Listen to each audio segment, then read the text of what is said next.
YS Jaganmohan Reddy గవర్నమెంట్లో 2019-24 మధ్య జరిగిన లిక్కర్ స్కామ్ ఒక అంతర్జాతీయ స్థాయి స్కామ్. బహుశా దేశంలో ఏ దేశంలో అయినా 1,30,000 కోట్లు only cash transaction, no digital payment, no cheque payment or PhonePe, only cash. ఆనాడు ప్రైమ్ మినిస్టరు మోడీ గారు డిజిటల్ ఇండియా అని చెప్పి పదే చెప్పాడు, క్యాష్ ట్రాన్సాక్షన్స్ తగ్గించమని. ఈయన క్యాష్ ఆంధ్రప్రదేశ్గా మార్చాడు. ఈరోజు ఎంక్వైరీ జరుగుతుంది. ఆ ఎంక్వైరీలో కూడా అసలు లోతుగా పోవాల్సిన అవసరం ఉంది సిఐడికి. మీరేదో 3,200 కోట్లు అంటున్నారు మీరు, కానీ అనఫిషియల్ సేల్స్ మీరు అకౌంట్లోకి తీసుకోవటంలా. నేను ఒక మాట అంటాను, ఈడీ ఇంత మనీ లాండరింగ్ మీ లెక్క, సిఐడి లెక్క, నేను తర్వాత కూర విషయాలు చెప్తా. 3,200 కోట్లు అంటే ఈడీ ఎందుకు ఎంటర్ కాదు?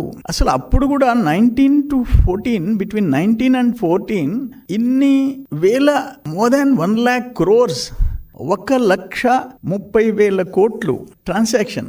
దానికి అసలు అప్పుడు ఎందుకు క్వశ్చన్ చేయలేదు సిబిఐ కానీ ఈడీ కానీ? ఇప్పుడు కూడా సిఐడి ఎంక్వైరీ చేస్తుంది, క్లియర్గా సమాచారం బయటకు వస్తుంది, ఎవిడెన్స్. ఇంకా ఎందుకు ఈడీ ఎంటర్ కాదు? కోట్లు ట్రాన్సాక్షన్. దానికి అసలు అప్పుడు ఎందుకు క్వశ్చన్ చేయలేదు సిబిఐ కానీ ఈడీ కానీ? ఇప్పుడు కూడా సిఐడి ఎంక్వైరీ చేస్తుంది, క్లియర్గా సమాచారం బయటకు వస్తుంది, ఎవిడెన్స్. ఇంకా ఎందుకు ఈడీ ఎంటర్ కాదు?